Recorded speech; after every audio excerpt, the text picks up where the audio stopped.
ನಮಸ್ತೆ ಎಲ್ರಿಗೂ. ಸಮಾಜದ ಹಿತಕ್ಕಾಗಿ ನಾವು ದ್ವೇಷ ಭಾಷಣ ನಿಷೇಧ ಈ ಒಂದು ಕಾನೂನನ್ನ ತಂದಿದ್ದೀವಿ ಅಂತ ಸ್ವತಃ ಡಿ.ಕೆ. ಶಿವಕುಮಾರ್ ಹೇಳ್ತಾರೆ. ಎಸ್, ನಮ್ಮದು ನಾಗರಿಕ ಸಮಾಜ. ಇಲ್ಲಿ ಯಾರು ಕೂಡ ದ್ವೇಷ ಮಾಡಬಾರದು, ದ್ವೇಷ ಗಲಾಟೆ ಮೂಲಕ ಸಮಾಜದಲ್ಲಿ ಕಾನೂನು ಸುವ್ಯವಸ್ಥೆ ಹಾಳು ಮಾಡಬಾರದು ಎಂಬ ದೃಷ್ಟಿಯಿಂದ ನಾವು ಈ ದ್ವೇಷ ಭಾಷಣ ನಿಷೇಧ ಕಾಯ್ದೆನ ತರಲಾಗ್ತಿದೆ ಅಂತ ಕೂಡ ಅವರು ಹೇಳ್ತಾರೆ. ಇದರಿಂದ ರಾಜ್ಯ ಹಾಗೂ ಸಮಾಜಕ್ಕೆ ಒಳ್ಳೆಯದಾಗಲಿದೆ ಅಂತ ಸ್ವತಃ ಡಿ.ಕೆ. ಶಿವಕುಮಾರ್ ಅವರು ತಿಳಿಸ್ತಾರೆ. ಬೆಳಗಾವಿ ವಿಮಾನ ನಿಲ್ದಾಣ ಹಾಗೂ ಸರ್ಕಿಟ್ ಹೌಸ್ ಬಳಿ ಮಂಗಳವಾರ ಬೆಳಗ್ಗೆ ಮಾಧ್ಯಮಗಳ ಪ್ರಶ್ನೆಗಳಿಗೆ ಅವರು ಈ ರೀತಿ ಪ್ರತಿಕ್ರಿಯೆ ನೀಡಿದ್ದಾರೆ. ಇವತ್ತು ಇನ್ನು ಗ್ಯಾರಂಟಿ ಯೋಜನೆ ಬಗ್ಗೆ ಕೇಳಿದಾಗ, ಗ್ಯಾರಂಟಿ ಯೋಜನೆಗಳಿಗೆ ನಮ್ಮ ಸರ್ಕಾರ ಬದ್ಧತೆ ಇದೆ. ನಾವು ಕೇಂದ್ರ ಸರ್ಕಾರದಿಂದ GST ಪರಿಷ್ಕರಣೆ ಮೂಲಕ ರಾಜ್ಯದ ಆದಾಯ ಕಡಿಮೆ ಮಾಡಿದೆ ಅಂತ ಕೂಡ ಒಂದು ಕೇಂದ್ರದ ಮೇಲೆ ಮತ್ತೆ ಅವರು ಗೋವೆನ ಕೂರಿಸಿದ್ದಾರೆ. ಒಟ್ಟಾರೆ ನಾವು ಏನು ಒಂದು ಈ ದ್ವೇಷ ಗಲಾಟೆ ಮೂಲಕ ಸಮಾಜದಲ್ಲಿ ಕಾನೂನು ಸುವ್ಯವಸ್ಥೆ ಹಾಳು ಮಾಡಬಾರ್ದು, ಅದನ್ನ ಕಾಪಾಡಬೇಕು ಅನ್ನೋ ದೃಷ್ಟಿಯಿಂದ ನಾವು ಈ ದ್ವೇಷ ಭಾಷಣ ಕಾಯ್ದೆನ ತಂದಿದ್ದೀವಿ ಅಂತ ಕೂಡ ಅವರು ಹೇಳ್ತಾರೆ.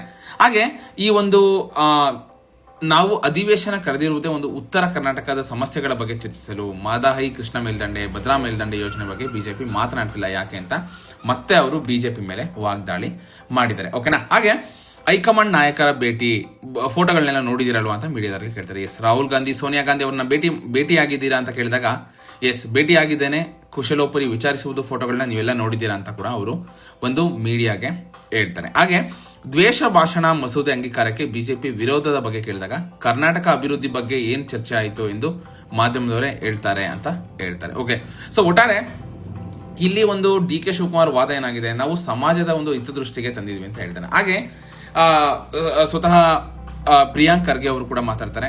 ರಾಜ್ಯ ವಿಧಾನಸಭೆಯಲ್ಲಿ ದ್ವೇಷ ಭಾಷಣ ಮಸೂದೆ ಮಂಡಿಸುವುದಕ್ಕೆ ಭಾರತೀಯ ಜನತಾ ಪಕ್ಷ ಅಂದ್ರೆ ಏನಿದೆ, ಬಿಜೆಪಿ ಏನಿದೆ, ವಿರೋಧ ಮಾಡ್ತಿರುವುದು ಯಾಕೆ ಅಂತ ಅವ್ರಿಗೆ ಪ್ರಶ್ನೆ ಮಾಡ್ತಾರೆ. ಅವಾಗ ಸುದ್ದಿ ಸಂಸ್ಥೆ ANI ಜೊತೆ ಮಾತನಾಡಿದ ಅವರು, ದ್ವೇಷ ಭಾಷಣ ಮಸೂದೆ ಕುರಿತು ವಿಧಾನಸಭೆಯಲ್ಲಿ ಚರ್ಚಿಸಲಾಗುವುದು. ಬಿಜೆಪಿ ಮತ್ತು ಅದರ ಅಂಗಸಂಸ್ಥೆಗಳಿಗೆ ಏಕೆ ಅವರೆಲ್ಲ ಭಯಭೀತರಾಗ್ತಾರೆ, ಅದಕ್ಕೂ ಅವರಿಗೂ ಯಾವುದೇ ಸಂಬಂಧ ಇಲ್ಲ ಅಂತ ಕೂಡ ತಿಳಿಸ್ತಾರೆ. ಹಾಗೆ ಪ್ರಸ್ತಾವಿತ ಕಾನೂನು ಅಸ್ತಿತ್ವದಲ್ಲಿರುವ ಕಾನೂನು ಚೌಕಟ್ಟುಗಳಿಗೆ ಅನುಗುಣವಾಗಿದೆ. ಎಲ್ಲದಕ್ಕೂ ಒಂದು ಕಾನೂನು ಇದೆ. ಆದ್ದರಿಂದ ದ್ವೇಷ ಭಾಷಣಕ್ಕೂ ಕಾನೂನು ಜಾರಿಯಾಗುತ್ತಿದೆ. ಅದರಲ್ಲಿ ತಪ್ಪೇನು ಅಂತ ಕೂಡ ಸಚಿವ ಲಾಡ್ ಕೂಡ ಅವರು ಕೂಡ ಅದನ್ನೇ ಕ್ವಶನ್ ಕೇಳ್ತಾರೆ. ಓಕೆನಾ?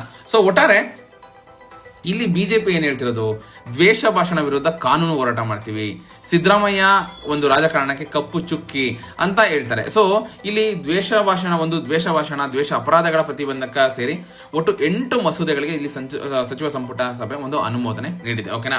ಸೊ ಇಲ್ಲಿ ಬಿಜೆಪಿ ಏನ್ ಹೇಳ್ತಿರೋದೇನು, ಸೊ ಸರ್ಕಾರ ಅದರ ಒಂದು ಸರ್ಕಾರದ ಲೋಪಗಳೇನಿದೆ ಅದ್ರ ಬಗ್ಗೆ ಮಾತನಾಡುವ ಒಂದು ಅಧಿಕಾರನೇ ಕಿತ್ಕೊಳ್ತಾ ಇದೆ ಅನ್ನೋದು ಬಿಜೆಪಿ ವಾದ ಕೂಡ ಆಗಿದೆ. ಸೊ ಇದ್ರ ಬಗ್ಗೆ ನಿಮ್ಗೆ ಏನ್ ಅನ್ಸುತ್ತೆ? ಈ ರೀತಿ ಕಾನೂನು ಬಂದ್ರೆ ಒಳ್ಳೇದಾಗುತ್ತಾ? ಸೊ ಇದ್ರ ಬಗ್ಗೆ ನಿಮ್ಗೆ ಅನ್ಸುತ್ತೆ ಕಮೆಂಟ್ ಮುಖಾಂತರ ತಿಳಿಸಿ. ಇದೇ ರೀತಿ ಒಂದು ಹೆಚ್ಚಿನ ಅಪ್ಡೇಟ್ಗಾಗಿ ನನ್ನ ಯೂಟ್ಯೂಬ್ ಚಾನಲ್ ಸಬ್ಸ್ಕ್ರೈಬ್ ಮಾಡಿ, ಇದೇ ರೀತಿ ಸಪೋರ್ಟ್ ಮಾಡ್ತಾ ಇರಿ. ಧನ್ಯವಾದಗಳು.